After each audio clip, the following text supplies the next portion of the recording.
Hey friend, welcome to reasoning expert. I'm Rahul.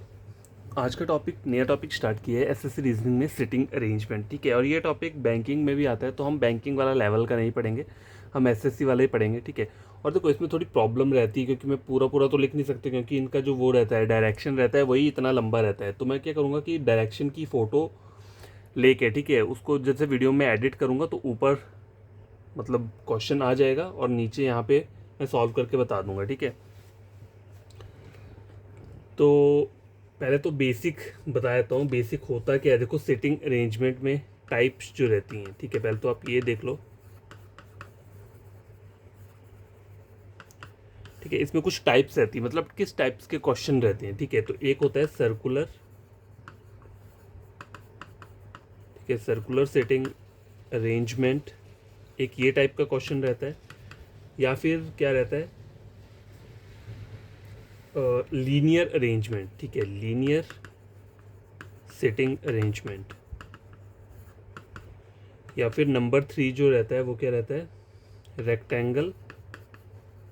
Rectangle हो गया, या फिर square, square based sitting arrangement. ठीक है, तो यही टाइप्स रहती हैं एग्जाम में। सर्कुलर हो गया, लीनियर हो गया, या फिर रेक्टेंगल या स्क्वेयर बेस्ड सिटिंग अरेंजमेंट हो गया। देखो सर्कुलर में क्या होता है, जो उन्होंने वहाँ पे लिखा होगा कि आपको कोई भी जैसे डायरेक्शन दी होगी। ठीक है, जैसे कि दिया हुआ है a certain number of people are sitting in a circle. ठीक है, जैसे एग्जाम्पल देखो, क्वेश्चन में एक एग्जाम्पल ले रहा हूँ छोटा सा, मतलब स्टार्टिंग का उसका जो पार्ट होता है क्वेश्चन का लिखा। ठीक है, लिखा हुआ है a certain number of people are sitting in a circular table. ठीक है, फेसिंग टुवर्ड्स द सेंटर। ठीक है, इतनी सी लाइन लिखी है, मतलब ये मैंने जस्ट एक एक लाइन लिखा हुआ है, एक सेंटेंस लिखा है। वैसे तो पूरा का पूरा यहाँ तक मतलब पूरा रहता है वो डायरेक्शन, उसमें बहुत सारी चीज़ें होती है, लेकिन मैं आपको जो हिंट दे रहा हूँ कि आपको पता कैसे चलेगा कि ये सर्कुलर सिटिंग अरेंजमेंट का क्वेश्चन है या लीनियर है या रेक्टेंगल है। देखो क्वेश्चन इस तरीके से दिया होगा a certain number of people are sitting in a circular table, तो इससे आपको पता चल जाएगा कि ये क्वेश्चन कौन सा है, सर्कुलर सिटिंग अरेंजमेंट का क्वेश्चन है। ठीक है, फेसिंग टुवर्ड्स द सेंटर। अब देखो इन्होंने बोला है जितने भी लोग बैठे हैं, अगर यहाँ पे मैंने लिखा नहीं है कितने लोग हैं, मान लो अगर यहाँ पे 7 पर्सनस का हमें दिया हुआ है। ठीक है, तो 7 पर्सनस को आपको सर्कुलर सिटिंग अरेंजमेंट में क्या करना है, उसको बिठाना है। तो आपको एक सर्कल ड्रॉ करना पड़ेगा इस टाइप का।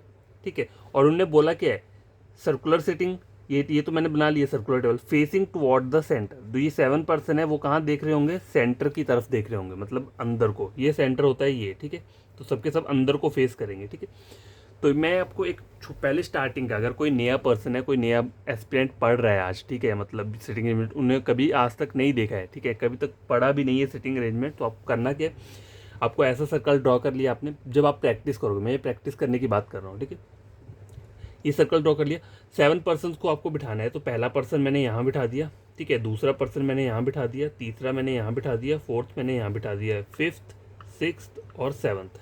तो ये जो सर्कल है इसमें मैंने 7 पर्सन को क्या किया, इस तरीके से बिठा दिया। आप भी बिठा सकते हो। ठीक है, फिर उसके बाद बोला क्या है, फेसिंग टुवर्ड्स द सेंटर। एक बात तो ये है कि आप यहाँ पे एरो लगा लो, इससे आपको याद रहेगा कि ये सारे के सारे क्या कर रहे हैं, सेंटर को फेस कर रहे हैं। ठीक है, और अगर एरो नहीं लगाना है तो फिर अपने माइंड में याद रखना, ठीक है, कि सभी के सभी सेंटर को फेस कर रहे हैं।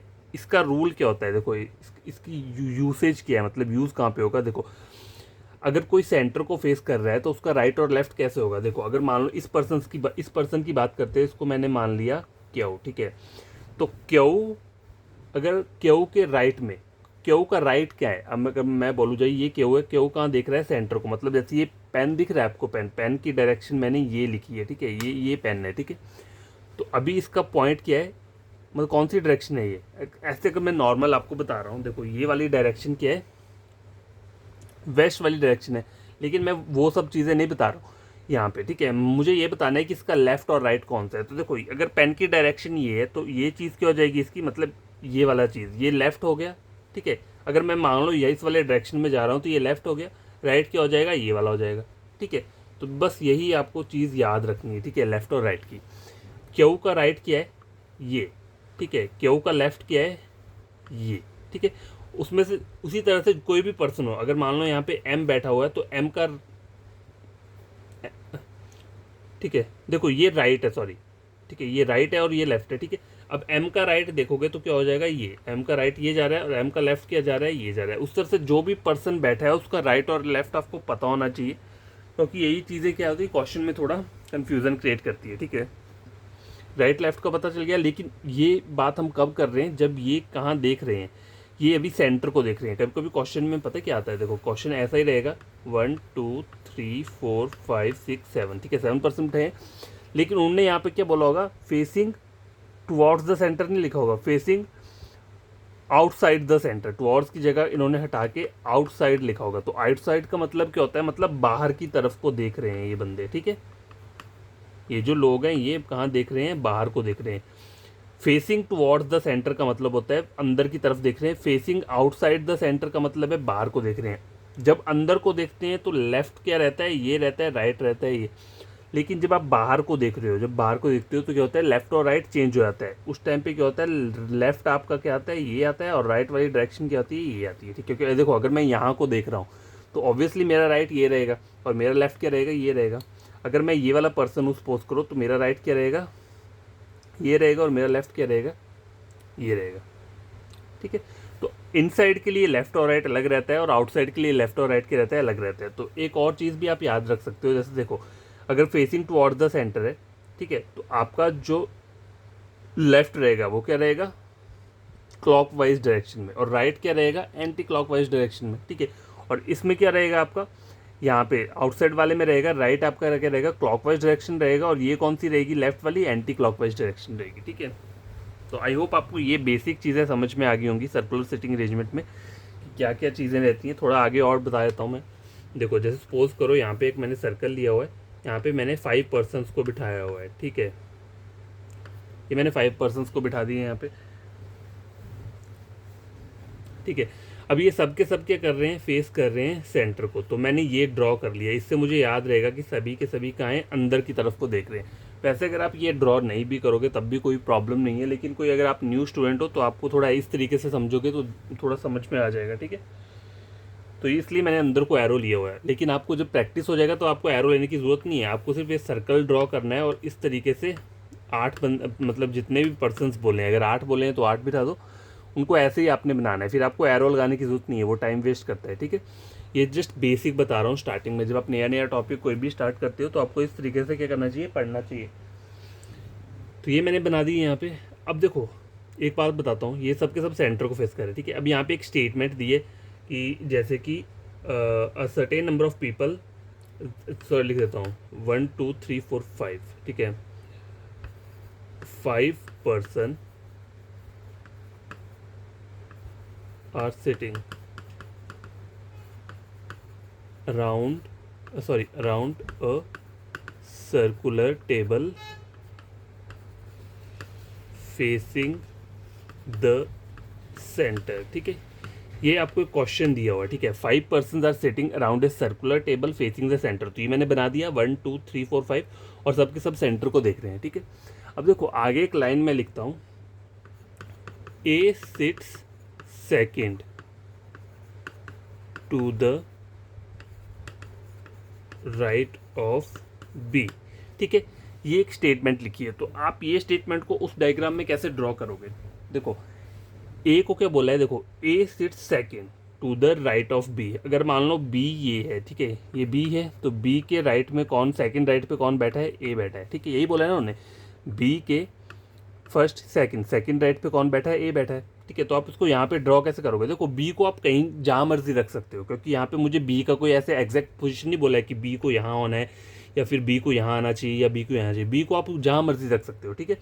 ए सिर्फ second to the right of B, लेकिन ए जो रहेगा वो बी के सेकंड राइट में ही रहेगा। तो अगर मैं मान लो बी को चलो यहाँ पे रख लेता हूँ, तो बी के सेकंड राइट में पहला राइट ये हो गया ना, देखो 1, दूसरा राइट हो गया ये, तो ए क्या आएगा, यहाँ पे आएगा, ठीक है। ए की ये एग्जैक्ट पोजीशन होगी, बी की ये हो गई, ठीक है। अब गैस देखो नेक्स्ट लाइन मैंने यहाँ के लिखी है, only 1 person sits between B and C. इन्होंने बोला है बी और सी के बीच में सिर्फ एक पर्सन बैठा है, यही इस लाइन का मतलब यही हुआ ना, बी और सी के बीच में क्या है, एक पर्सन बैठा है। अब देखो बी ऑलरेडी यहाँ पर है, तो सी को तो मैं यहाँ नहीं बिठा सकता क्योंकि ऑलरेडी ए वहाँ बैठा हुआ है, तो सी कहाँ पे आएगा, फिर यहाँ पे आएगा, तभी बी और सी के बीच में क्या आ रहा है, एक पर्सन बैठा हुआ है, ठीक है। अब गैस देखो नेक्स्ट मैंने एक यहाँ पे स्टेटमेंट लिखा हुआ है, D sits to the immediate right. देखो इमीडिएट राइट लिखा हुआ है, सी के इमीडिएट राइट का मतलब क्या होता है, देखो एक तो होता है सिंपल है, अगर ऐसा लिखा होगा ना D sits to the right of C, तो मतलब डी कहीं पे भी हो सकता है, डी आइदर यहाँ हो सकता है या डी आइदर यहाँ हो सकता है। अगर यहाँ पे अकेला राइट लिखा होगा, इमीडिएट नहीं लिखा होगा, लेकिन अगर यहाँ पे ऐसा लिखा हुआ है D sits to the immediate right of C, तो इसका मतलब क्या होगा, सी का जो इमीडिएट होता है मतलब अगले वाला, ठीक है, जस्ट अगले वाला, तो सी के इमीडिएट राइट में डी बैठा है, तो डी कहाँ पे आएगा, यहाँ पे आएगा। अगर मान लो इमीडिएट नहीं लिखा है और ऐसा लिखा हुआ है D sits to the right of C, तो फिर आपकी दो पॉसिबिलिटी बनती है, डी आइदर यहाँ आ सकता है, आइदर क्या हो सकता है, यहाँ पे हो सकता है, ठीक है।